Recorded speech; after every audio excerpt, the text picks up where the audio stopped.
ఆరోగ్యం కావాలంటే ఖర్చు పెట్టాల్సిందే, తప్పదు. అర్థమవుతుందా?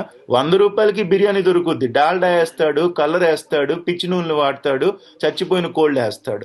300కి బిర్యానీ దొరుకుద్ది, మంచి ఆయిల్ వాడతాడు, మంచిగా ఫుడ్ మనకి గ్యారంటీ ఫుడ్.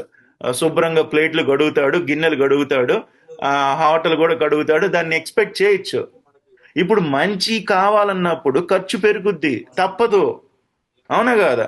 చాలా మంది నా కౌన్సిలింగ్ దగ్గరికి వచ్చినప్పుడు వాళ్ళు డబ్బులు ఎంత అవుతాయి, డబ్బులు ఎంత కాదు, ముందు అసలు ఏం సరి మీ బాడీలో ఏం పొరపాటు ఉన్నాయో నేను చెప్తా వినండి. ఎలా సరి చేసుకోవాలో నేను చెప్తా వినండి. ఆ తర్వాత డబ్బుల గురించి మాట్లాడుకుందాం. మీకు నచ్చితేనే స్టార్ట్ చేయండి. This is what you need to think of.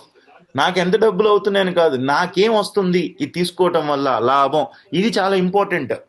నీ బాడీ పారామీటర్ తగ్గుతుంది, బాడీ ఏజ్ తగ్గుతుంది, ఫ్యాట్ తగ్గుతుంది, విజరల్ ఫ్యాట్ తగ్గుతుంది, కండ పెరుగుతుంది, నీ స్కిన్ టైట్ అవుతుంది, మజిల్ ఫామ్ అవుతుంది, యాంటీ ఏజింగ్ వస్తుంది, నీ వయసు తగ్గట్టుగా బాడీ కనిపిస్తుంది, ఇంత ముందు కొంటే హుషారుగా ఉన్నావు. ఇది కదా కావాలి. అవునా?